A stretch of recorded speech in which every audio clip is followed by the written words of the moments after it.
Hello, everybody. Welcome to Lakshya 120. This is going to be the final lecture of international relations.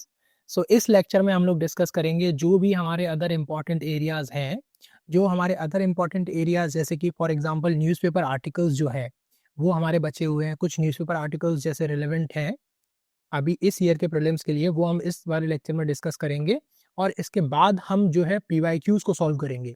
हम ये देखेंगे कि PYQ solve करने की अप्रोच क्या होनी चाहिए, है ना। पीवाईक्यूज को कैसे अप्रोच करना है और यूपीएससी किस टाइप से ट्रैप सेट करता है, तो उसको कैसे सॉल्व करना है एग्जाम में, उसको आइडेंटिफाई कैसे करना है, ये सब हम देखेंगे इस वाले लेक्चर में।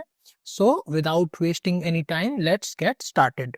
So here is a brief about me. I am Vikas Sharma and here is my mark sheet of 2021, 2022, 23 mains and 25 admit card. And here is my scorecard of NET JRF, UGC NET JRF, and I have qualified JRF in history. So this is a brief about me. So start करते हैं अपना current affairs का आज का session.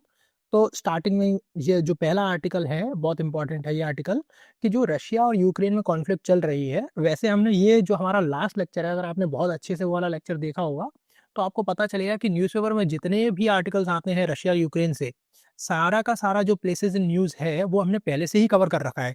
तो जितनी भी यहाँ पे प्लेसेस दिख रही हैं आपको, हालांकि ये जो आपका आर्टिकल है वो शायद 2 दिन पुराना है, 2 days ओल्ड है ये आर्टिकल। शायद मेरे हिसाब से ये जो आर्टिकल है वो आपका 2 दिन पहले आया था, ठीक है। ये शायद मेरे हिसाब से 16 या 17 जनवरी का आर्टिकल होगा।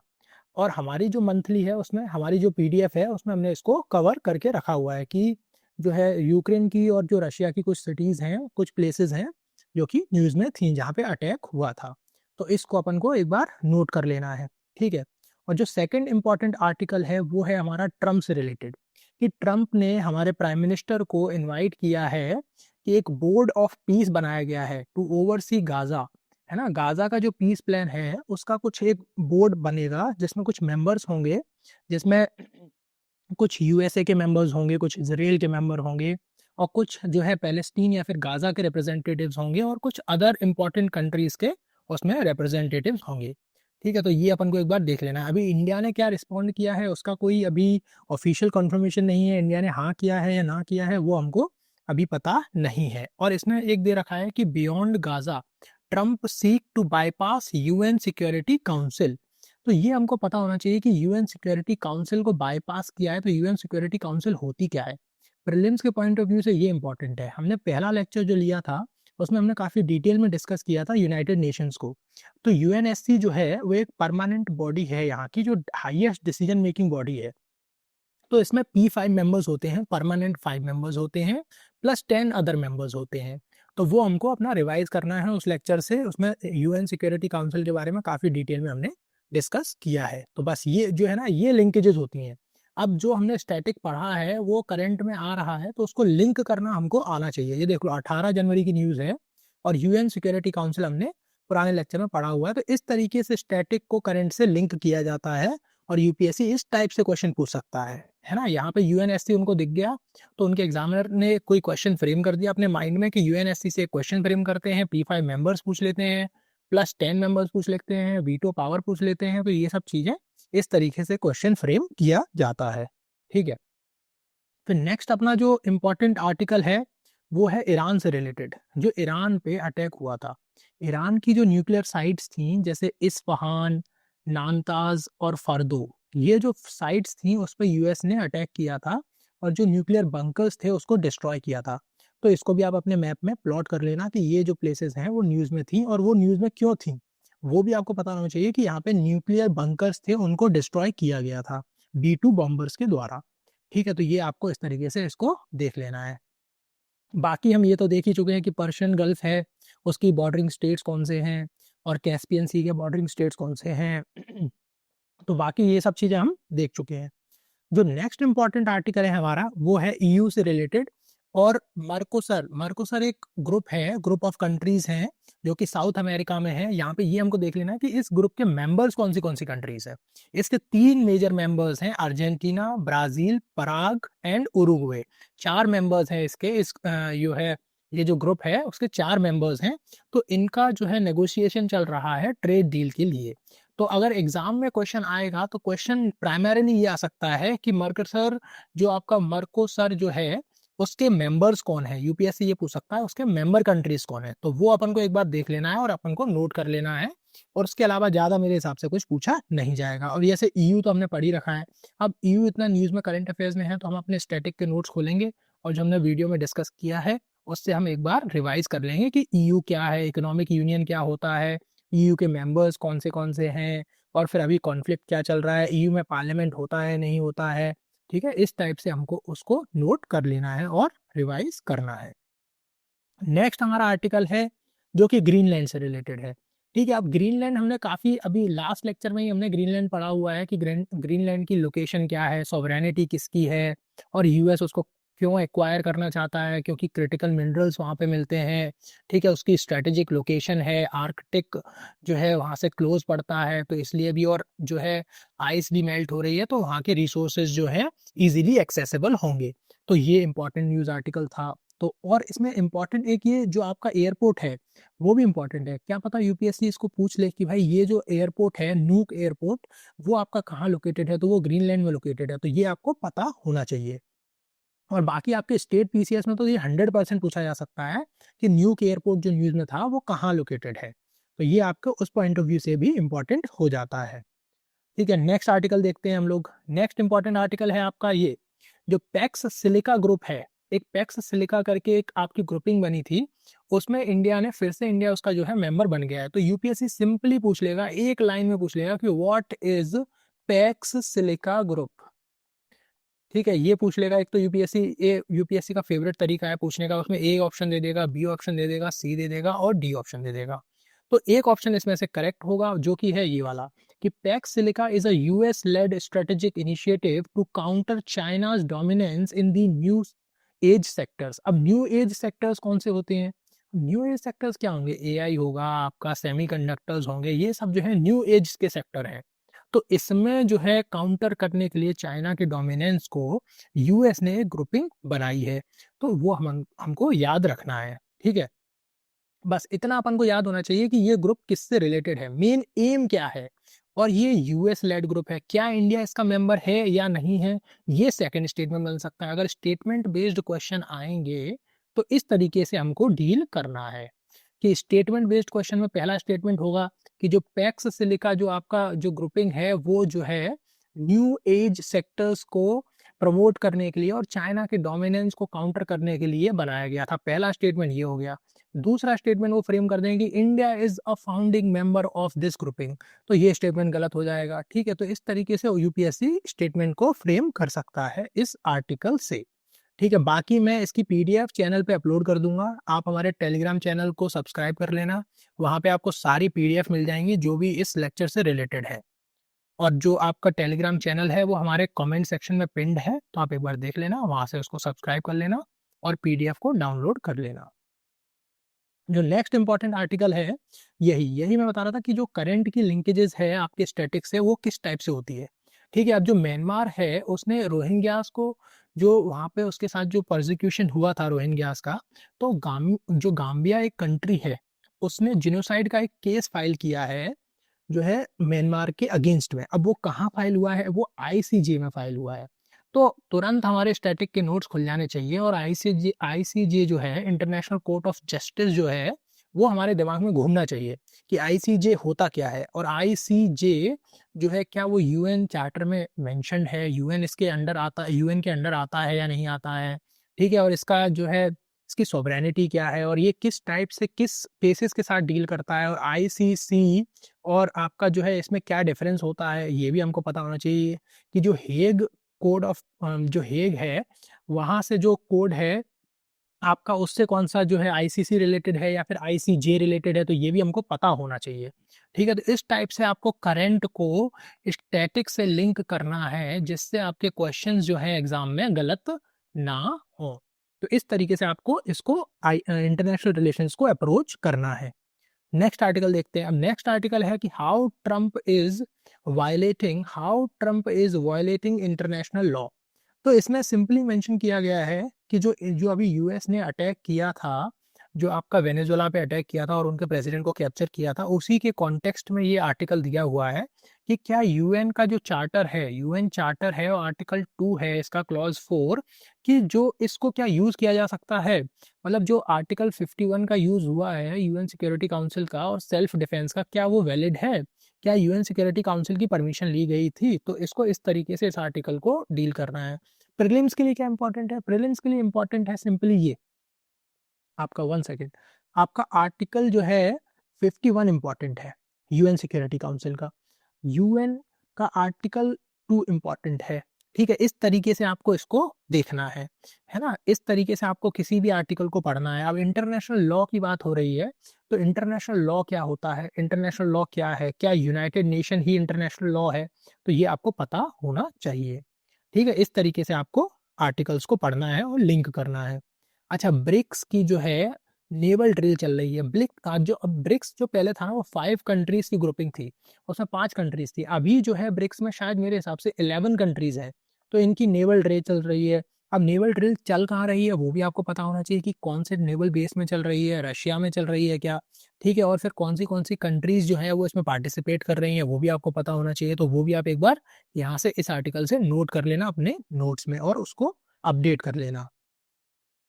फिर ये भाई, ये तो मतलब बहुत ही पॉपुलर जो 2018-19 में ट्रम्प ने जो इनिशिएटिव्स लिए थे उसी का ये मतलब वर्जन है, उसी का ये कंटिन्यूअस वर्जन है कि यूएस जो है जो मेजर ट्रीटीज हैं, जो मेजर इंस्टीट्यूशंस हैं वर्ल्ड के, United nation forum for climate change हो गया आपका, और बाकी जो भी इंस्टीट्यूशंस हो गए, डब्ल्यूएचओ हो गया, यूनेस्को हो गया, है ना, तो इन सारे इंस्टीट्यूशन से यूएस जो है वो विड्रॉ कर रहा है ना। तो यूएस विड्रॉ क्यों कर रहा है, यूएस का कहना ये है कि हम क्यों फंडिंग करें, मेन इशू जो है वो फंडिंग का है ना, फंडिंग का इशू चल रहा है मेन।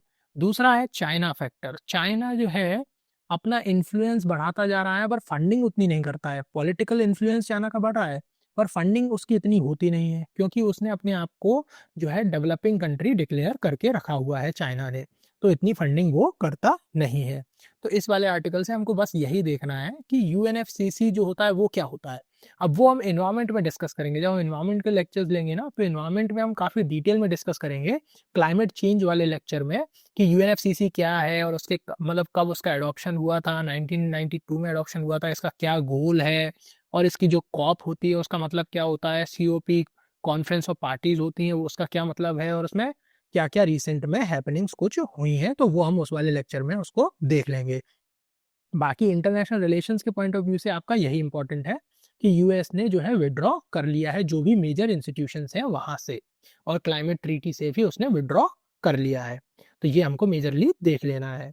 जो नेक्स्ट इंपॉर्टेंट आर्टिकल है वो ये है कि इंडिया जो भी एफटीए साइन करता था, पहले इंडिया ने जो भी एफटीए साइन किए थे वहां पे हमें डेफिसिट बहुत हो रहा है ना।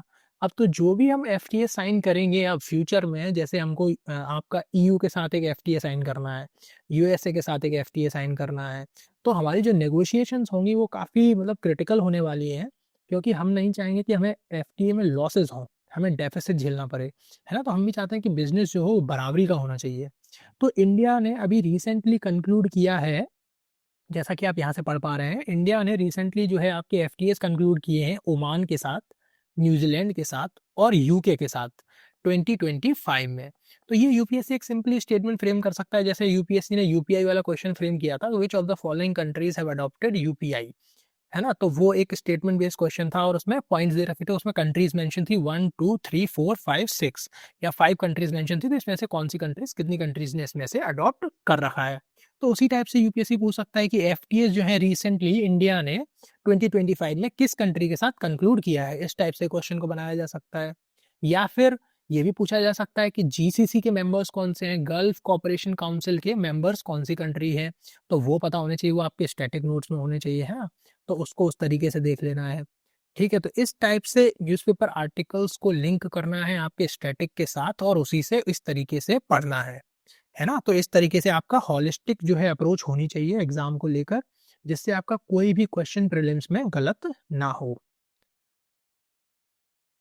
नेक्स्ट इंपॉर्टेंट आपका जो आर्टिकल यूपीएससी अभी जो आपका इंडियन एक्सप्रेस में एक आपका इंपॉर्टेंट आर्टिकल आया था, जो कि कोलंबिया क्यूबा और मेक्सिको से रिलेटेड था, तो हमें अब सबसे पहले तो आपकी लोकेशन पता होनी चाहिए कि ये जो कंट्रीज़ की बात हो रही है, जैसे कोलंबिया की बात हो रही है, वेनेज़ुएला की बात हो रही है, क्यूबा की बात हो रही है, मेक्सिको की बात हो रही है, तो इनकी लोकेशन क्या है? सबसे पहले हमें लोकेशन पता होनी चाहिए, है ना? कि इनकी लोकेशन कहाँ है, ये लोकेटेड कहाँ है? क्या ये पैसिफिक ओशन में लोकेटेड हैं या वो अटलांटिक ओशन में लोकेटेड है? क्या ये साउथ अमेरिका में लोकेटेड है या फिर ये नॉर्थ अमेरिका में लोकेटेड है? ये इतनी आपको लोकेशन इनकी पता होनी चाहिए। उसके बाद ब्राज़ील की जो बॉर्डरिंग कंट्रीज़ है, वो कौन-सी कंट्रीज़ है? तुरंत आपका मैप खुल जाना चाहिए और उससे आपका तुरंत नोट्स बनने स्टार्ट हो जाने चाहिए। आप तुरंत एक बार अपना बर्ड्स आई व्यू लेंगे और तुरंत उसमें देखेंगे कि वेनेजुएला की बॉर्डरिंग स्टेट्स कौन-सी हैं, क्यूबा की कौन-सी हैं, कोलंबिया की कौन-सी हैं, ब्राज़ील की कौन-सी हैं और मेक्सिको की कौन-सी हैं। इस तरीके से आप अपने जो है नोट्स बनाएँगे और उसको होलिस्टिकली प्रिपेयर करेंगे। फिर उसके बाद जो आपका न्यूज़पेपर में जो आया होगा वो तो आपको देखना ही है कि भई कोलंबिया में क्या है? कोलंबिया में जो है कोकेन जो है प्रोड्यूस होती है, उसके चक्कर में वहाँ पे कॉन्फ्लिक्ट चल रहा है, जो है ट्रम्प साहब उसको अपोज़ कर रहे हैं, है ना? तो ये भी आपको देख लेना है, ठीक है? फिर मेक्सिको में भी क्या इश्यू चल रहा है, मेक्सिको में बॉर्डर इश्यू है यूएसए का और क्यूबा में भी कुछ इश्यू चल रहा है, तो वो आपको एक बार देख लेना है। इस तरीके से आपको न्यूज़पेपर आर्टिकल्स को अप्रोच करना है, ठीक है? अब जैसे ये आर्टिकल काफ़ी बार फीचर हुआ है न्यूज़पेपर्स में कि ग्रीनलैंड को क्यों एनेक्स करना चाहता है यूएसए बाय हुक और बाय क्रुक, है ना? तो इसकी लोकेशन बहुत क्रिटिकल है। यहाँ यूएसए के पास लोकेटेड है। हालाँकि अगर यूपीएससी पूछे क्या ये यूएसए के साथ बॉर्डर शेयर करता है? तो नहीं करता, लैंड बॉर्डर शेयर नहीं करता है। ना तो अलास्का के साथ करता है, ना यूएसए के साथ करता है। तो ये आपको पता होना चाहिए कि ये एक आइलैंड है ना? It is the largest island, है ना? तो ये आपको पता होना चाहिए। अब यहाँ पे हमने जो है रीज़न्स दे रखे हैं, जो इस वाले आर्टिकल में रीज़न्स दे रखे हैं कि क्यों, why USA wants to annex Greenland, है। एक तो इसकी स्ट्रेटेजिक लोकेशन है, ये आपको पता होना चाहिए। क्या पता यूपीएससी एक स्टेटमेंट में डाल दे कि इसकी स्ट्रेटेजिक लोकेशन है, इस चक्कर में इसको अनेक्ट करना चाहते हैं। ठीक है, अब यहाँ पे एक जो आपका धुले एयरबेस, ये काफ़ी न्यूज़ में चल रहा है ना? तो ये आपको पता होना चाहिए प्लेसेस इन न्यूज़ में। वैसे हमने ये डिस्कस किया हुआ है लास्ट वाले लेक्चर में, तो वहाँ से आप इसको रिवाइज़ कर लेना एक बार। ठीक है, अब ये रिसोर्स रिच है ना? यहाँ पे गोल्ड, निकल, आपका कोबाल्ट, ये सारे के सारे मिनरल्स यहाँ पे पाए जाते हैं। रेयर अर्थ एलिमेंट भी यहाँ पर पाए जाते हैं, तो ये भी आपको पता होना चाहिए। ठीक है, अब चाइना की भी शैडो, चाइना का जो है सब जगह जो है इन्फ्लुएंस बढ़ता जा रहा है पूरे ऑल ओवर वर्ल्ड में। तो चाइना की प्रेजेंस ग्रीनलैंड तक आ गई है। अब यूएस नहीं चाहता कि उसके डोर स्टेप्स तक जो है चाइना आ जाए। तो इसलिए यूएस जो है अर्ली इनिशिएटिव ले रहा है उसको काउंटर करने के लिए। तो इस तरीके से आपको इस आर्टिकल को अप्रोच करना है। अब नेक्स्ट इम्पोर्टेंट जो आपका आर्टिकल है वो है यमन से रिलेटेड, कि यमन की एक प्रोविंस है मुकल्ला, मुकल्ला ये प्लेस है। अब यूपीएससी इसको स्ट्रेट फॉरवर्ड पूछ लेगा कि मुकल्ला जो प्लेस है वो कहाँ है? यमन में है, सीरिया में है, लेबनान में है, इज़राइल में है, कहाँ है? ये बता दो मुझे बस। तो ये आपको पता होना चाहिए, ठीक है? अब ये किस प्रोविंस में लोकेटेड है ये भी आप एक बार देख लेंगे और वहाँ पे अपने मैप में प्लॉट कर लेंगे। इससे ज़्यादा इस आर्टिकल में कुछ इम्पोर्टेंट नहीं है। अब वेनेजुएला में जो क्राइसिस आई है, उससे इम्पोर्टेंट हो जाता है हमारा ओपेक। ओपेक हमने पहले लेक्चर में ही देखा था, जो भी हमने इंस्टीट्यूशंस पढ़े थे, तो उसमें हमने ओपेक देखा था। ऑर्गेनाइजेशन जो आपकी है, organisation of petroleum exporting countries, है ना? तो वेनेजुएला इसका मेंबर है, तो ये आपको सबसे पहले पता होना चाहिए। अगर आपने वो लेक्चर नहीं देखा है, तो उसको आप फिर से एक बार उस लेक्चर को देखिए। सारी ऑर्गेनाइजेशन, जो भी इम्पोर्टेंट ऑर्गेनाइजेशंस हैं, हालाँकि ये जो न्यूज़पेपर आर्टिकल है, वो शायद मेरे हिसाब से दिसंबर या जनवरी का होगा, जनवरी का है शायद ये आर्टिकल। पर जो भी ऑर्गेनाइजेशंस आपको न्यूज़पेपर आर्टिकल में दिखेंगी, सारी ऑर्गेनाइजेशंस मैंने उस वाले लेक्चर में कवर कर रखी हैं। जो भी इम्पोर्टेंट ऑर्गेनाइजेशन है यूपीएससी के पॉइंट ऑफ व्यू से, सारी ऑर्गेनाइजेशंस मैंने उस वाले आर्टिकल में और उस वाले लेक्चर में कवर कर रखी है। तो वो आप एक बार वो देख लीजिए लेक्चर वो वाला, जिससे आपको कोई भी न्यूज़पेपर आर्टिकल पढ़ने में प्रॉब्लम नहीं आएगी। उससे आप कोई भी न्यूज़पेपर आर्टिकल पढ़ेंगे, अगर कोई भी ऑर्गेनाइज़ेशन आपको वहाँ दे रखी है, तो आपको पता होगा कि हाँ, ये ऑर्गेनाइज़ेशन जो है इसका एम ये है, इसका मैंडेट ये है, तो आपको वो तुरंत पता चल जाएगा। ठीक है? तो इसी तरीके से आपको करंट अफेयर्स को जो है स्टैटिक से लिंक करना है ना? अब इस वाले आर्टिकल में क्या है? अब इस वाले आर्टिकल में एक तो ओपेक दे रखा है, तो ये आपके इधर तुरंत कान खड़े होने चाहिए कि ओपेक है। ठीक है, वेनेजुएला है। वेनेजुएला में सबसे ज़्यादा ऑयल के रिज़र्व्स हैं। ये आपको पता होना चाहिए, ठीक है? ये भी पता होना चाहिए आपको, ये भी इम्पोर्टेंट है। हालाँकि इंडिया जो है अपना मतलब इतना ऑयल इंपोर्ट नहीं करता है वहाँ से, वेनेजुएला से। इंडिया बहुत कम लिमिटेड इंपोर्ट करता है ऑयल का, तो ये भी आपको इसने दे रखा है। इस ग्राफ के थ्रू आप समझ सकते हैं कि इंडिया कितना जो है ऑयल इंपोर्ट करता है और वेनेजुएला का क्या रोल है और कितना परसेंट कंट्रीब्यूशन है ओपेक के ऑयल में। तो ये आपको पता होना चाहिए। इंडिया 2.3% ही ऑयल इंपोर्ट करता है वेनेजुएला से। ठीक है। फिर जो नेक्स्ट इंपॉर्टेंट आर्टिकल है वो है आपका यमन से रिलेटेड। अब ये भी यमन से, मतलब यमन में किसने अटैक किया, क्या अटैक किया, ये ज़्यादा इंपॉर्टेंट नहीं है। इम्पॉर्टेंट ये है कि यहाँ पे हाउदी रेबल्स पाए जाते हैं। हाउदी नाम का एक रेबल ग्रुप है यहाँ पे। ठीक है। और इम्पॉर्टेंट ये है कि जो लोकेशन पूछी गई है, सिटी ऑफ एडन, जो आपकी एडन सिटी है, वो आपको पता होनी चाहिए कि एडन सिटी है कहाँ, है ना, वो कहाँ पर है, गल्फ ऑफ एडन कहाँ पर है। ठीक है, ये बस आपको पता होना चाहिए। बाकी इस आर्टिकल में और ज़्यादा कुछ इंपॉर्टेंट नहीं है। सिमिलरली ये आर्टिकल भी बहुत इंपॉर्टेंट है, क्योंकि इंडिया और जो पाकिस्तान है, बीच में अभी कॉन्फ्लिक्ट हुआ था इंडिया पाकिस्तान के बीच में, जो ऑपरेशन सिंदूर हमने लॉन्च किया था। क्योंकि इंडिया, मतलब पाकिस्तान ने एक बारबेरिक अटैक इंडिया पर लॉन्च किया था, इन टेररिस्ट अटैक जो कि पहलगाम में हुआ था, तो उसके रिटेलिएशन में हमने ऑपरेशन सिंदूर लॉन्च किया था। ये आपको पता होना चाहिए। और फिर जो है, अब जो दोनों इंडिया और पाकिस्तान है, वो अपनी न्यूक्लियर इंस्टॉलेशंस की जो डिटेल्स हैं वो शेयर करते हैं एक दूसरे से। अब वो क्यों शेयर की जाती है? क्योंकि वो कॉन्फिडेंस बिल्डिंग मैकेनिज्म होता है ना, कुछ भी ऐसा, क्योंकि न्यूक्लियर जो है वो काफ़ी सेंसिटिव चीज़ है। तो उसका कोई, मतलब उन पर कोई गलत इम्पैक्ट ना पड़े, अगर किसी को ये ना लगे कि भाई दूसरी कंट्री जो है हम पे अटैक करने वाली है, इसलिए हम लोग डिटेल आपस में शेयर करते हैं। ठीक है, तो ये आपको इस आर्टिकल से देख लेना है। ठीक है, कि दोनों शेयर करते हैं। अब क्यों करते हैं? क्योंकि एक पैक्ट था हमारा 1992 में, हमने एक पैक्ट साइन किया था पाकिस्तान के साथ। तो इसी पैक्ट में ये था कि हम जो भी हमारे इंस्टॉलेशंस होंगे, न्यूक्लियर इंस्टॉलेशंस, तो उनकी हम डिटेल जो है शेयर करेंगे। नेक्स्ट इंपॉर्टेंट आर्टिकल है ईयू का, है ना, जो कार्बन बॉर्डर एडजस्टमेंट मैकेनिज्म है, ये आप एक बार देख लेना, है ना। इसका बस एक बार फुल फॉर्म देख लिया, इसका मैंडेट देख लिया, और ये किससे रिलेटेड है। अब जैसे यूपीएससी ना सिंपल पूछेगा कि CBAM is related to which organisation, which organisation, ऐसे यूपीएससी ने 2025 में कुछ क्वेश्चन पूछे थे, 2024 में भी कुछ क्वेश्चन पूछे थे। तो ये इस तरीके से आपको जो है न्यूज़पेपर आर्टिकल को अप्रोच करना है और उसको जो है एग्जाम के लिए यूज करना है।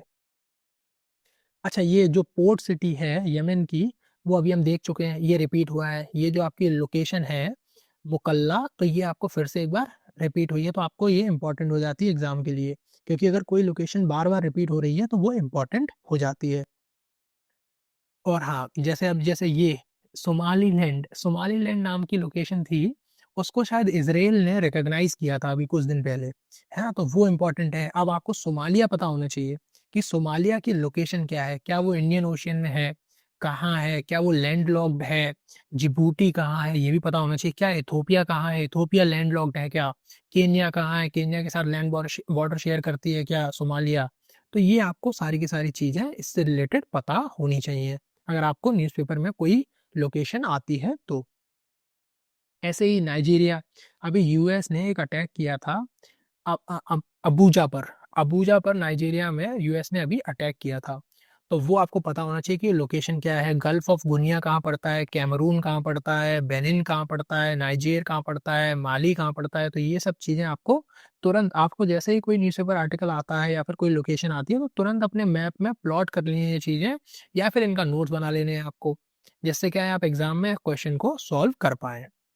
ये हमने देख ही लिया है कि अभी इंडिया ने ओमान के साथ जो है एफटीए एक साइन किया है रिसेंटली।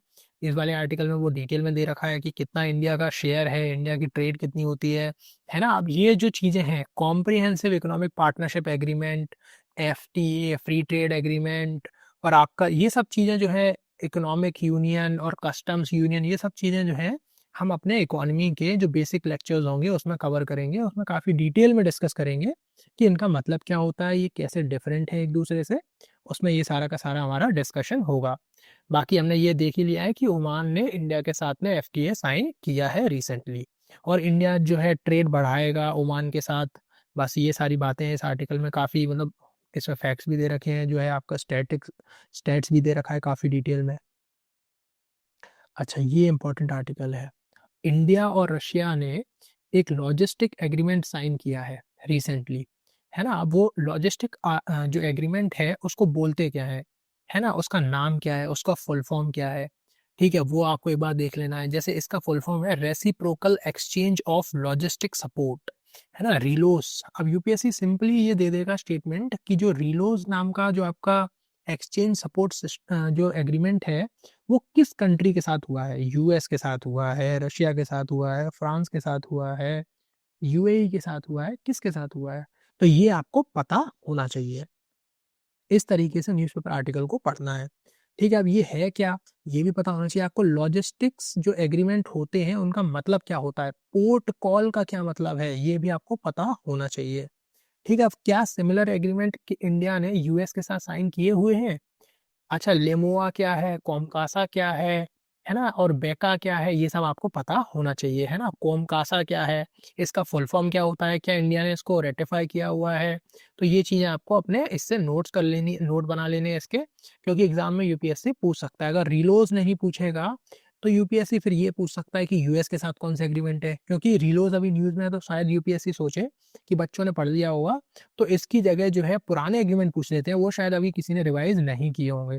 तो अपन को पूरा होलिस्टिकली उसको प्रिपेयर करना है। अगर रशिया के साथ कोई अगर एग्रीमेंट हुआ है लॉजिस्टिक्स का, तो हम पुराना एग्रीमेंट भी देख लेंगे कि यूएस के साथ कौन से एग्रीमेंट हुए हैं, क्योंकि यूपीएससी वो भी पूछ सकता है। अच्छा, ये इस टाइप के स्टेटमेंट जो है यूपीएससी में काफ़ी जो है फ्रीक्वेंट है, कि जो एक ईयू का स्टूडेंट एक्सचेंज प्रोग्राम चलता है। अब यूपीएससी सिंपली डाल देगा कि स्टूडेंट एक्सचेंज प्रोग्राम, अब उस एक्सचेंज प्रोग्राम का कुछ नाम भी होगा, है ना? उस एक्सचेंज प्रोग्राम का कुछ नाम होगा, तो वो यूपीएससी स्ट्रेट फॉरवर्ड पूछ लेगा कि ये स्टूडेंट एक्सचेंज प्रोग्राम किस जो है यूनियन या फिर किस जो है ऑर्गेनाइजेशन से रिलेटेड है, वो आपको पता होना चाहिए। तो वो आपको उस तरीके से इस न्यूज़पेपर आर्टिकल को यूज करना है। प्रोग्राम का नाम है Erasmus. Erasmus programme, student exchange जो प्रोग्राम है वो है इरास्मस, यहाँ पर मेंशन है वो।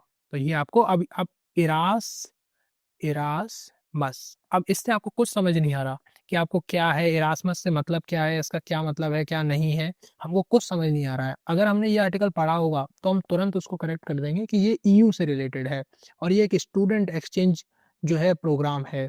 ठीक है, तो ये आपको पता होना चाहिए। और यूपीएससी में लास्ट ईयर शायद मेरे हिसाब से एक क्वेश्चन पूछा गया था मिनरल सिक्योरिटी पार्टनरशिप से रिलेटेड। तो इसी टाइप का क्वेश्चन जो है इस साल भी फीचर हो सकता है पैक्स सिलिका एग्रीमेंट से रिलेटेड, जो हमने अभी डिस्कस किया था, जो कि चाइना को काउंटर करने के लिए बनाया जा रहा है, यूएस लेड है, हमने अभी देख लिया था। अच्छा हाँ, ये जो आर्टिकल है, न्यूज़पेपर आर्टिकल जो आपका कंबोडिया और थाईलैंड से जो रिलेटेड है, वो काफ़ी इम्पोर्टेंट हो जाता है। वो इम्पोर्टेंट इसलिए है क्योंकि अभी रिसेंटली दोनों कंट्रीज़ के बीच में लैंड बॉर्डर कॉन्फ्लिक्ट हुआ था, एक प्लेस को लेकर। तो वो आपको पता होना चाहिए कि इनकी बॉर्डरिंग स्टेट्स कौन से हैं और इनका सी किस बॉर्डर से टच होता है। ये सारी चीज़ें वो स्टैटिक आपको पता होना चाहिए, और अभी ये कॉन्फ्लिक्ट में है तो इनकी जो लोकेशन जो कॉन्फ्लिक्ट में है वो भी आपको पता होनी चाहिए। इस तरीके से आपको करंट को स्टैटिक से लिंक करना है। और जो है कॉलोनियल रूट्स हैं, कॉलोनियल कॉलोनियल रूट्स की वजह से ही ये कॉन्फ्लिक्ट हुई थी, ये आपको पता होना चाहिए। ठीक है, अब जैसे इस आर्टिकल में थेरावाद जो है बुद्धिज्म के बारे में दे रखा है, तो मतलब you being a aspirant of UPSC हमारे कान इसको तुरंत देख के खड़े होने चाहिए कि जो थेरावाद है वो किससे रिलेटेड है।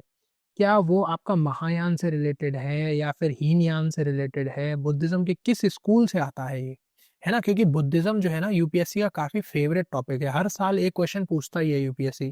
तुरंत अपन को ये चीज पकड़ लेनी है और उसे तुरंत अपना रिवीजन कर लेना है कि किस स्कूल से आता है, बुद्धिज्म क्या है, हीनयान और महायान में डिफरेंस क्या है, ये सब तुरंत आपके दिमाग में चलना चाहिए। और जो 4 बुद्धिस्ट काउंसिल हुई थी वो कहाँ हुई थी, ठीक है, उनके प्रेसिडेंट कौन थे, तो इस तरीके से आपको रिवीजन करना है अपने प्रीलिम्स के लिए, जिससे आपके क्वेश्चंस जो है मिस ना हो।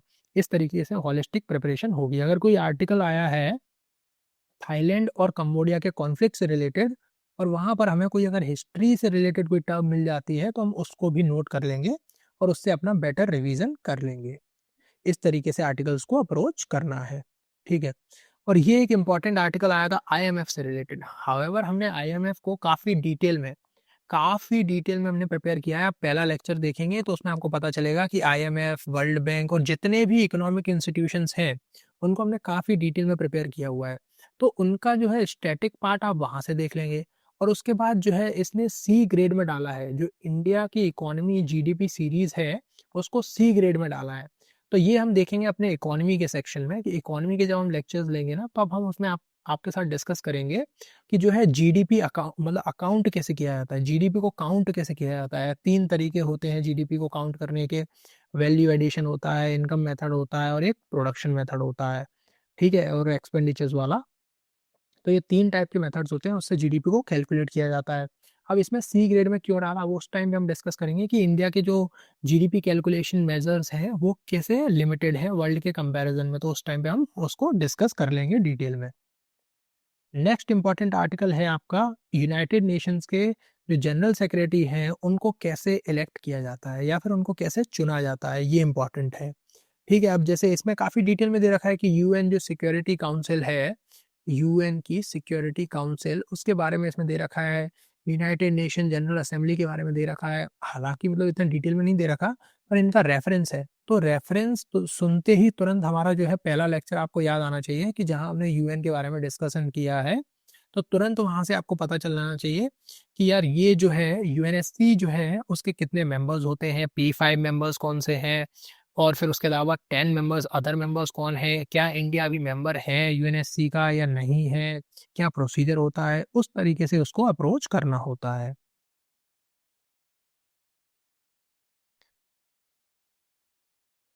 जो नेक्स्ट इंपॉर्टेंट आर्टिकल है वो इथोपिया से रिलेटेड है। अब ये जो है ज्योग्राफी में आप पढ़ेंगे कि ज्योग्राफी में आपको हम बताएंगे कि ज्योग्राफी वॉल्केनिक इरप्शन जो होता है तो वहाँ से कौन सी गैसेस रिलीज होती हैं, वॉल्केनिक इरप्शन में कौन सी गैसेस रिलीज होती हैं, ठीक है। और वॉल्केनिक इरप्शन से क्या होता है, जो इनिशियल जो आपका अर्थ का एनवायरनमेंट था वो चेंज हुआ था वॉल्केनिक इरप्शन की वजह से ही इनिशियली। तो ये भी हम आपको ज्योग्राफी के लेक्चर में बताएंगे। नेक्स्ट लेक्चर जो होंगे हमारे वो ज्योग्राफी से रिलेटेड ही होंगे। पहला लेक्चर होगा हमारा, हम उसमें स्ट्रेटजी देखेंगे, पीवाईक्यूज देखेंगे और कैसे लिंक करना है स्टेट, मतलब आपके जो एनसीईआरटी है उसको कैसे लिंक करना है आपके मैप से, उस तरीके से हम सारे उसको लेक्चर्स को अप्रोच करेंगे। तो जो वॉल्केनिक इरप्शन हुआ है इथोपिया में, वो आपको पता होना चाहिए प्लेसेस इन न्यूज़ के पर्सपेक्टिव से। तो ये जो माउंटेन है आपका, जो वॉल्केनो है, हाईली गुब्बी वॉल्केनो, तो ये इंपॉर्टेंट हो जाता है ना। यूपीएससी पूछ सकता है कि ये माउंटेन कहाँ है, ये वॉल्केनो कहाँ है, तो ये आपको पता होना चाहिए, है ना। अब ये आपको इथोपिया जब है, तो इथोपिया आपको ये पता होना चाहिए कि इथोपिया लैंड लॉक्ड कंट्री है। यूपीएससी पूछ सकता है कि ये कंट्री जो है रेड सी से बॉर्डर शेयर करती है, तो ये स्टेटमेंट गलत हो जाएगा। तो इस तरीके से आपको अपने आँख और कान जो है वो खड़े रखने हैं, खोल के रखने हैं, उसको देखते रहना है ना। इसका बर्ड आई व्यू लेना है आपको, है ना। ऐसा नहीं कि आपको एक ये लोकेशन दे दी कि हाईली जो आपका गुब्बी है वो वॉल्केनो इथोपिया में है, बस आपने इतना लिख लिया। इसके अलावा आप ये भी एक बार मैप खोल के देख लेना कि जो है इथोपिया लैंडलॉक्ड तो नहीं है। जो इथोपिया है वो किस कंट्री के साथ बॉर्डर शेयर करता है, सोमालिया के साथ, जिबूती के साथ, एरिट्रिया के साथ और केन्या के साथ। तो ये भी आप एक बार देख लेंगे।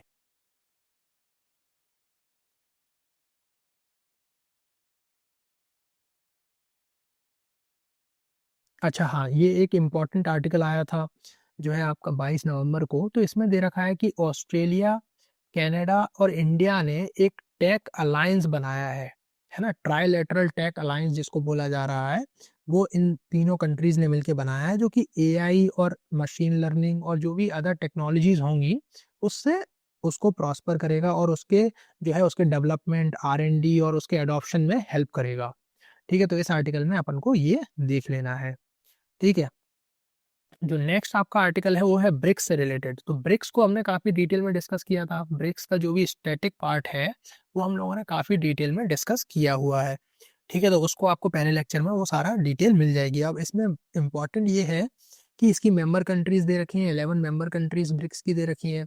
और ये दे रखा है कि India will hold the presidency of BRICS this year, है ना। तो इंडिया के पास प्रेसिडेंसी रहेगी, तो ये और इम्पॉर्टेंट हो जाता है, करंट अफेयर्स में बना रहेगा। इंडिया अगर प्रेसिडेंसी होस्ट करेगा तो कोई बहुत सारी कंट्रीज जो है इंडिया विजिट करेंगी, जो 11 कंट्रीज तो इंडिया विजिट करेंगी ही करेंगी।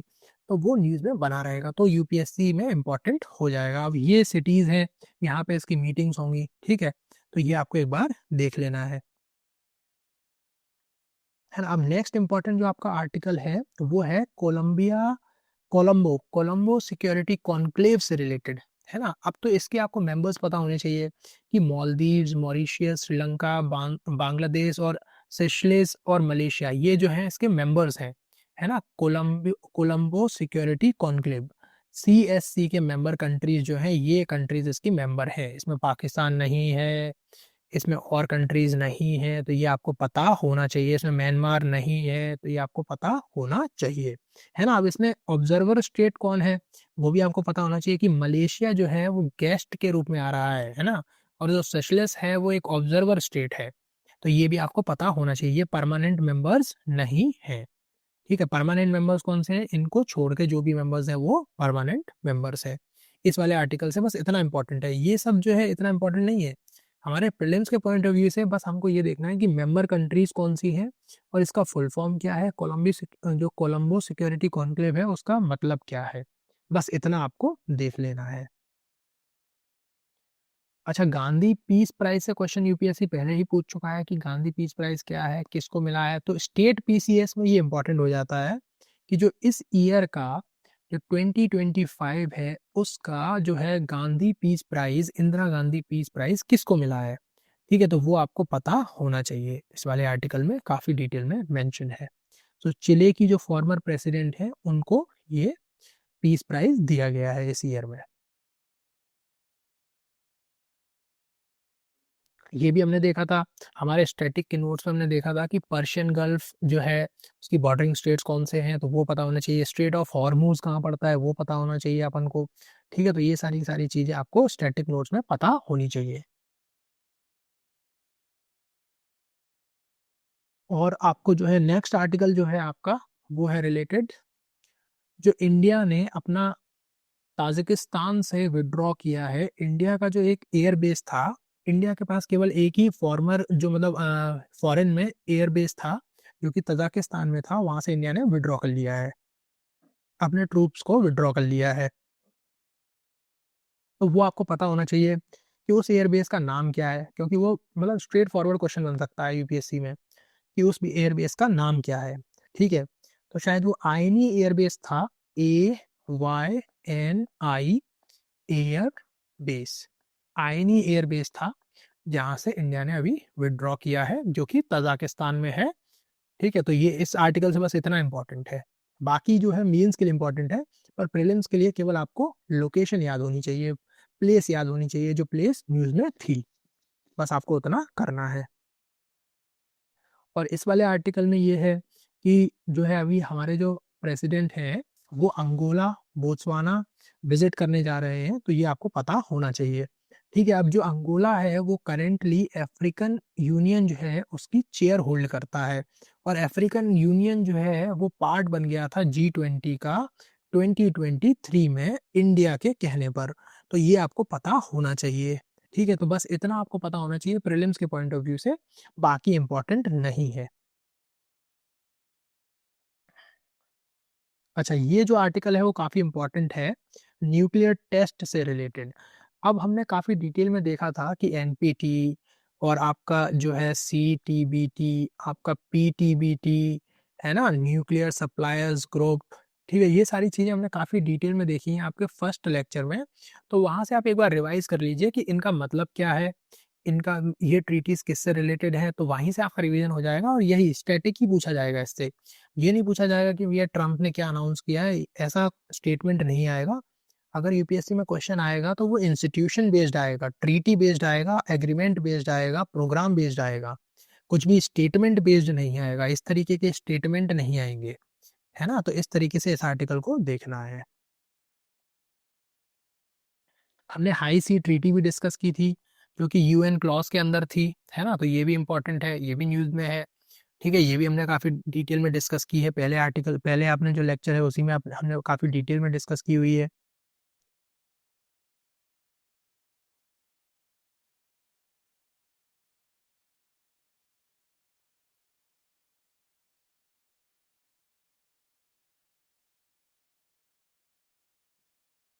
और ये आर्टिकल इसलिए इम्पोर्टेंट है क्योंकि रशिया ने अपनी एक नई न्यूक्लियर सबमरीन जो है, जिसको डूम्सडे मिसाइल भी बोला जा रहा है, उसको लॉन्च कर दिया है। उसको जो है बता दिया है, पूरी दुनिया में डिक्लेयर कर दिया है कि भाई ये जो हमने सबमरीन जो है नई बना ली है, तो उससे थोड़ा बच के रहना। तो यूपीएससी सिंपली पूछेगा कि भाई ये जो सबमरीन है वो कहाँ से रिलेटेड है, इंडिया की सबमरीन है या फिर किसी और कंट्री से रिलेटेड है।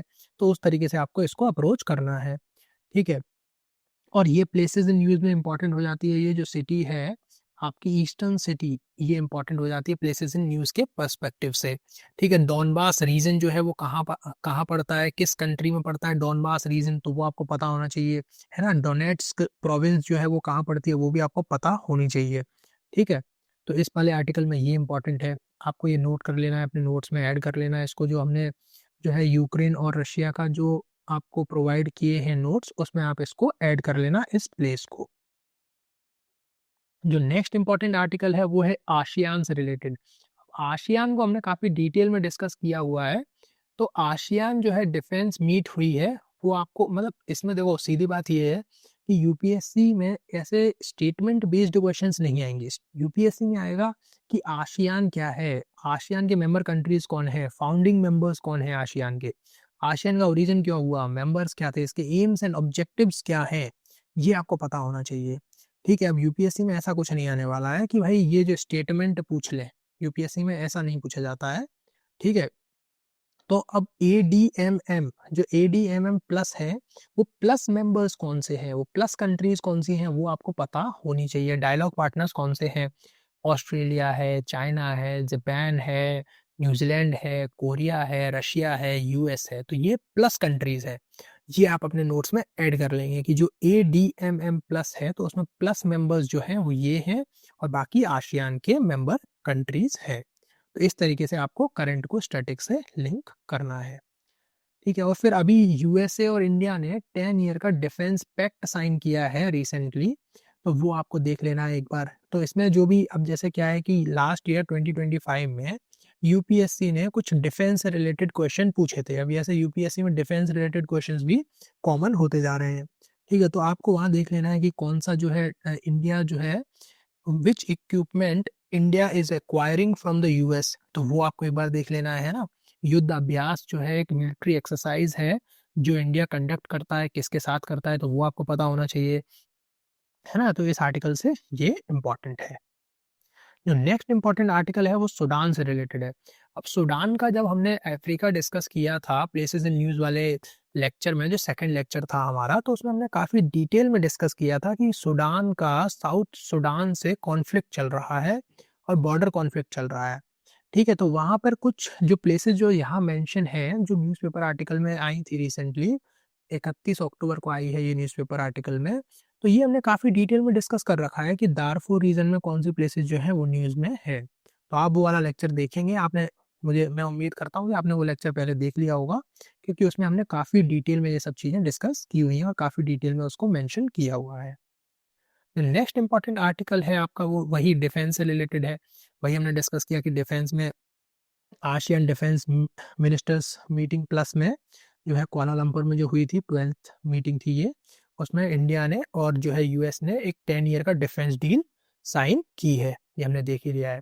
और सूडान का जो रीजन है ये न्यूज़ में है, डार्फुर रीजन जो है, अल फसीर जो रीजन है वो न्यूज़ में है, ये भी हमने देख लिया है, ठीक है। और फिर FATF, अच्छा ये जो मैं आपके साथ जो मैंने पहला लेक्चर जो लिया है वो बहुत ज़्यादा क्रिटिकल है, बहुत ज़्यादा इम्पोर्टेंट है।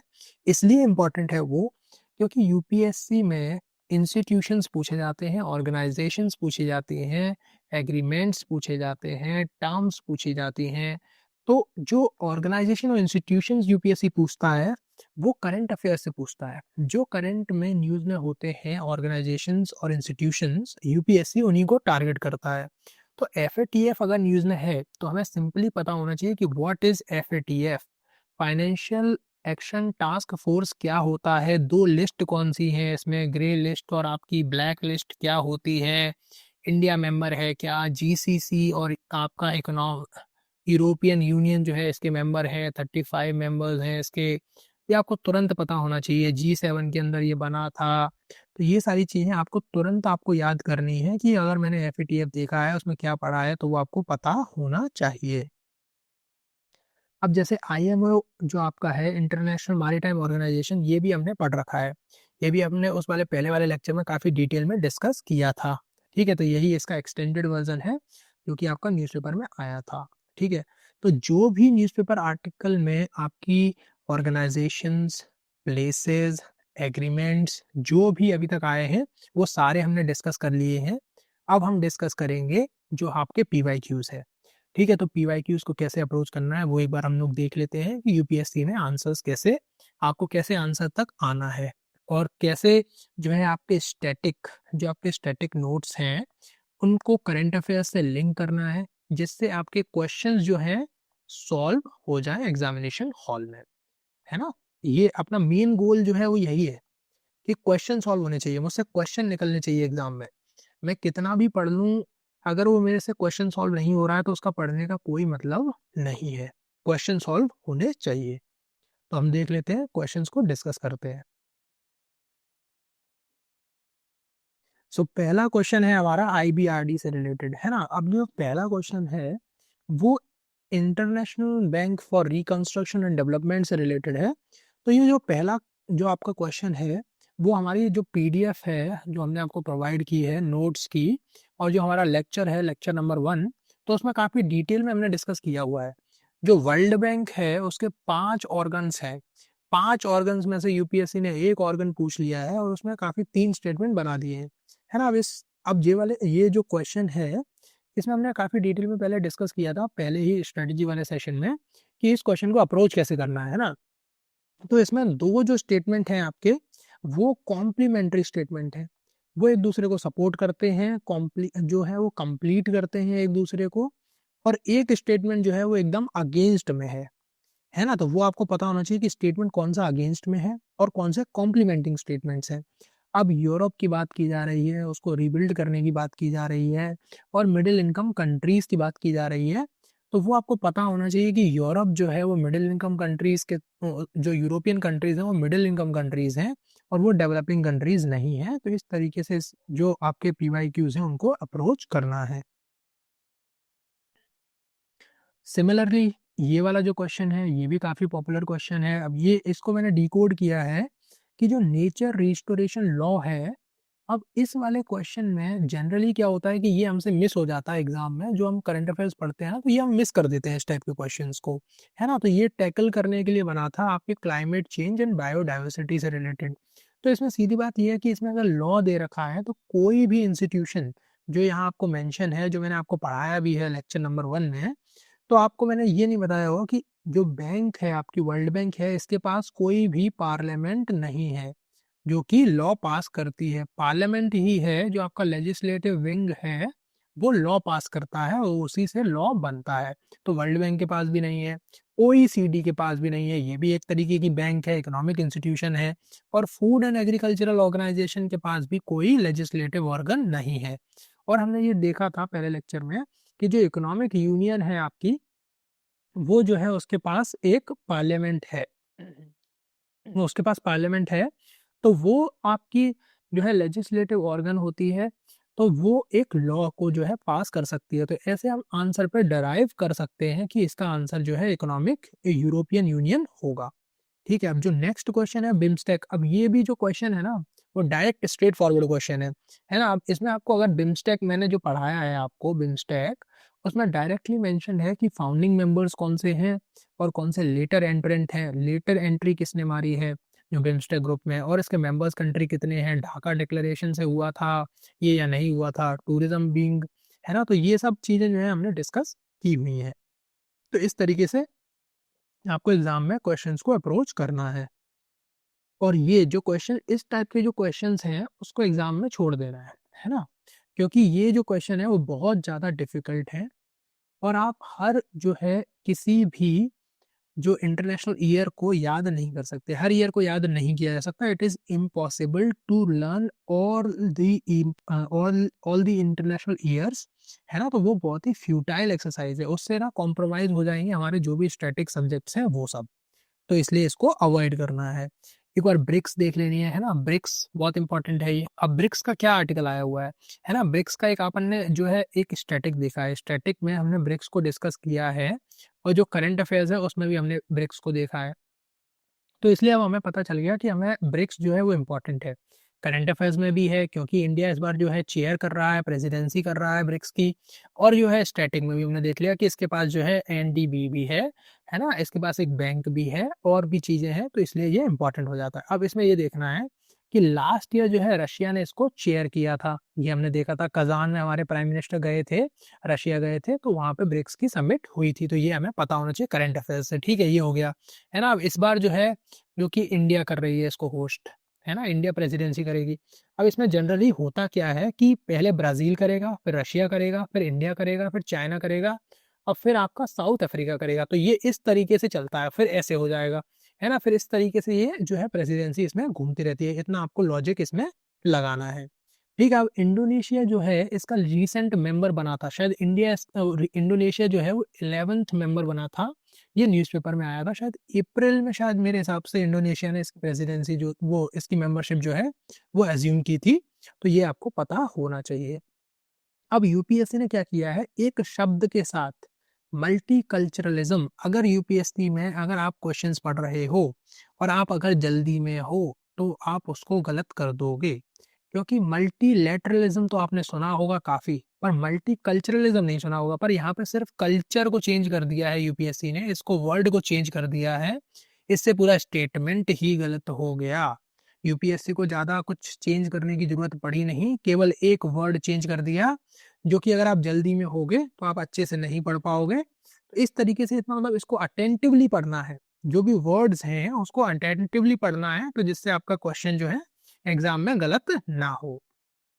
बाकी करंट अफेयर से आपको लिंक करना ही है, करंट अफेयर्स का पार्ट हो गया ये। थोड़ा सा लॉजिक भी लगाना है कि अगर ब्राज़ील ने प्रेसिडेंसी करी है तो उसके बाद रशिया करेगा, उसके बाद इंडिया करेगा, फिर उसके बाद चाइना, फिर साउथ अफ्रीका करेगा। इस तरीके से आपको लॉजिक भी याद रखना है, करंट अफेयर्स भी याद रखना है, और दिमाग भी खुला रखना है क्वेश्चंस को सॉल्व करने के लिए।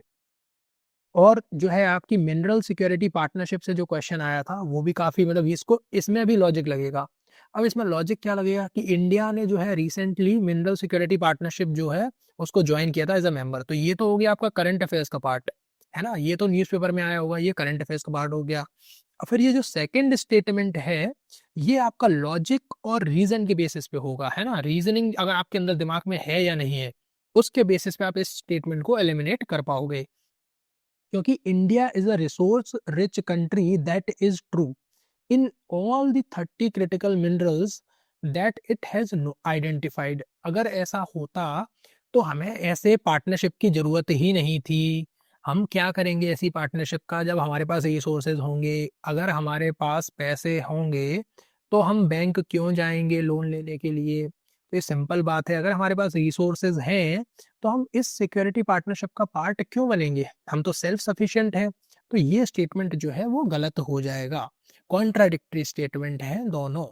अगर ये स्टेटमेंट सही होगा तो इसकी जरूरत नहीं है। और फिर उसके अलावा यूपीएससी ने थोड़ा एक्सट्रीम भी खेल दिया है, इसमें ऑल बोल दिया है कि सारे के सारे जो 30 क्रिटिकल मिनरल्स हैं उसमें सारे के सारे इंडिया में पाए जाते हैं, ये बात यूपीएससी ने बोल दी है, तो इसको एक्सट्रीम कर दिया है।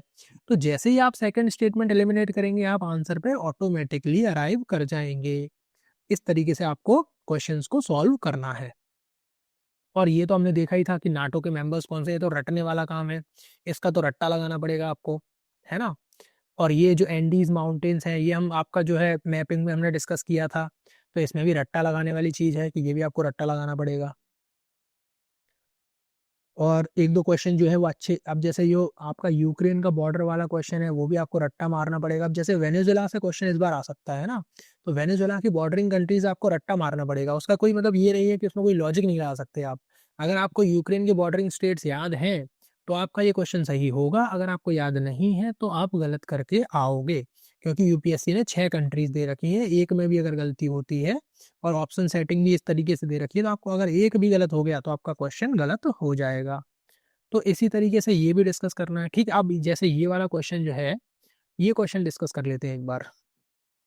ये जो क्वेश्चन है इसमें लिखा हुआ है कि recently all the countries of United Nations have adopted first ever combat for international migration. तो ये सबसे पहली बात तो ये है कि जो यूएस है, चाइना है, और आपका रशिया है, और कुछ कंट्री इजराइल है, ये कुछ कंट्रीज ऐसी हैं जो कि ज़्यादातर जो भी अगर यूनाइटेड नेशन कोई अगर पैक्ट पास कर रहा है या फिर कुछ भी पास हो रहा है, तो या तो ये अडॉप्ट नहीं करेंगी, अडेप्ट नहीं करेंगी, उसको अडॉप्ट नहीं करेंगे, उसको पास नहीं करेंगे। अगर पास भी कर लिया, उसको साइन भी कर लिया, तो उसको रेटिफाई नहीं करेंगे। है ना, रेटिफाई करने का काम जो होता है वो पार्लियामेंट करती है, वो लेजिस्लेटिव विंग करती है। साइन जो है आपका एग्जीक्यूटिव करता है ना, गवर्नमेंट साइन करती है और आपकी लेजिस्लेचर है वो रेटिफाई करती है। तो सारे मेंबर कंट्रीज तो नहीं करेंगे, है ना, तो ये तो इम्पॉसिबल वाली बात हो गई कि सारी कंट्रीज ने जो है ये जो है पैक्ट साइन कर लिया, तो ये स्टेटमेंट हो गया गलत। अब दूसरी बात, जो global compact for safe orderly and regular migration है, उसमें उन्होंने बोल रखा है कि ये एक बाइंडिंग है ना। अब जैसे ही बाइंडिंग चीज आ जाती है, और वो भी माइग्रेशन में, है ना, माइग्रेशन एक सिविलियन मैटर है, एक सिविलियन मैटर है और एक ये पॉलिटिकल मैटर है ना। तो ये एक पॉलिटिकल और सिविलियन मैटर है, तो इसमें बाइंडिंग जैसी चीज नहीं आनी चाहिए, है ना। तो ये आपको तुरंत पता चलना चाहिए कि ये सब जो चीजें हैं वो सिविलियन मैटर की हैं और ये पॉलिटिकल नेचर की है। तो बाइंडिंग जैसी चीज क्यों आएगी, है ना। बाइंडिंग जैसी चीज आनी चाहिए वो न्यूक्लियर उस पर आनी चाहिए कि न्यूक्लियर जो है आपका यूरेनियम 235 जो है वो नहीं होना चाहिए, न्यूक्लियर बॉम्ब्स का प्रोलिफरेशन नहीं होना चाहिए। तो ये सब चीजें जो है बाइंडिंग पे आएंगी, है ना। ये जो सिविलियन चीज है, पॉलिटिकल चीज है, वो बाइंडिंग नहीं होगी। और इसमें तीसरा स्टेटमेंट दे रखा है कि ये इंटरनल जो है माइग्रेशन से डील करेगा, इंटरनली डिस्प्लेस्ड पीपल से डील करेगा। तो अब जैसे यूनाइटेड नेशंस है तो उसमें इंटरनल चीज का क्या काम है भाई। अब यूएन जो डील करता है वो विद इन कंट्रीज नहीं करता, बिटवीन कंट्रीज करता है। जो कंट्रीज के बीच के रिलेशंस है ना, जैसे दो कंट्री है, चाइना हो गया, रशिया हो गया, और चाइना हो गया, और इंडिया हो गया, इन कंट्रीज के बीच में अगर माइग्रेशन हो रहा है तो वो यूएन के अंदर आएगा, है ना। तो इसके अंदर आना चाहिए। अगर इंडिया में माइग्रेशन हो रहा है आपका, यूपी और बिहार का माइग्रेशन अगर दिल्ली हो रहा है, तो वो इसके अंदर नहीं आएगा। इतनी समझ आपको लगानी है, इतना लॉजिक वहां लगाना है। इस तरीके से आप आंसर पे अराइव कर सकते हैं, है ना। अब जैसे इस तरीके के पैक्ट पूछ लेता है, तो ये तो करंट अफेयर्स का क्वेश्चन है ना। अगर आपने पढ़ा होगा तो आपको पता होगा, नहीं पढ़ा होगा तो आपको नहीं पता होगा। अब और नेक्स्ट क्वेश्चन कुछ डिस्कस कर लेते हैं। हाँ, ये जो प्लेसेस हैं, रीजन्स जो है, इस तरीके से हमने क्वेश्चंस को डिस्कस किया हुआ है। जो हमारी प्लेसेस इन न्यूज जो सेकंड लेक्चर है आपका, उसमें हमने काफी डिटेल में कॉन्टिनेंट वाइज अफ्रीका का अलग, एशिया का अलग, north America plus south America अलग से, यूरोप अलग से, एशिया अलग से, तो ये सारे के सारे कॉन्टिनेंट हमने अलग से प्रिपेयर किए हुए हैं काफी डिटेल में, कंट्री वाइज, कि जो आपका नॉर्थ कीवू है वो किसके साथ कहाँ पड़ेगा, ये कॉन्फ्लिक्ट जो चल रहा है वो चल कहाँ रहा है। तो रवांडा और डीआरसी में चल रहा है, ना कि आर्मेनिया और अजरबैजान में। तो ये वहां से आपका सॉर्टेड हो जाएगा।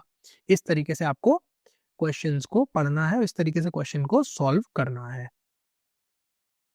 ये भी सिमिलरली इसी तरीके से करना है। तो बस इसी टाइप से आप, अगर जैसे आपने चारों लेक्चर हमारे देख लिए, जो आईआर से रिलेटेड चारों लेक्चर्स हैं, अगर आपने वो चारों लेक्चर्स देख लिए, आपका काम सॉर्टेड है। इसके अलावा एक्स्ट्रा आपको एक चीज़ करने की ज़रूरत नहीं है। आप एक बार जो है ऑर्गेनाइजेशन का जो लेक्चर है उसको फिर से पढ़िए, इंस्टीट्यूशन वाले लेक्चर को एक बार फिर से देखिए और उसको पढ़िए। Thank you so much for watching this lecture. And अब मिलते हैं नेक्स्ट, आपका जो मंडे को मिलते हैं हम लोग, उसमें हम ज्योग्राफी डिस्कस करेंगे, ज्योग्राफी की स्ट्रेटेजी वीडियो डिस्कस करेंगे उसमें। और फिर उसके बाद 3 लेक्चर्स होंगे ज्योग्राफी के, उसके बाद हम नेक्स्ट सब्जेक्ट पे आएंगे। So we have discussed the PYQs, we have discussed the current affairs, we have discussed the places in news, and we have also discussed organizations and institutions in all the 4 lectures. तो आप चारों lectures आप एक बार IR के देख लेंगे तो आपको कोई भी प्रॉब्लम नहीं आएगी आईआर से रिलेटेड। यूपीएससी में आपकी सारे के सारे क्वेश्चंस जो हैं इसी 4 लेक्चर के अराउंड घूमेंगे, है ना। आपने अगर जैसे कोई इंस्टीट्यूशन पढ़ लिया, तो उसका जो करंट अफेयर्स में रिलेवेंस होगा वो आप वहाँ से आइडेंटिफाई कर लोगे, है ना। आप अगर न्यूज़पेपर खुद से भी पढ़ते हो तो आपका काम इससे हो जाएगा। इसके अलावा मुझे नहीं लगता कि आपको कुछ और करने की ज़रूरत है। बाकी अगर आपको ये लेक्चर अच्छा लगा हो, अगर आपको आईआर समझ आया हो, आपको कुछ लगा हो कि कुछ यूनिक चीज़ हमको मिली है, कुछ समझ आया है, कुछ अलग तरीके से पढ़ने का मौका मिला, तो आप बताइए मुझे, कमेंट में लिखिए और आप अपने दोस्तों के साथ भी शेयर करिए इस वीडियो को, जिससे उनको भी थोड़ा फ़ायदा मिल सके। बाकी हम मिलते हैं मंडे को हम ज्योग्राफी डिस्कस करेंगे। ज्योग्राफी की स्ट्रेटजी डिस्कस करेंगे, ज्योग्राफी को कैसे अप्रोच करना है यूपीएससी प्रीलिम्स के लिए 2026 के लिए। तो thank you so much for cooperating and for watching this lecture and watching the whole series of Lakshya 120. Thank you so very much everybody.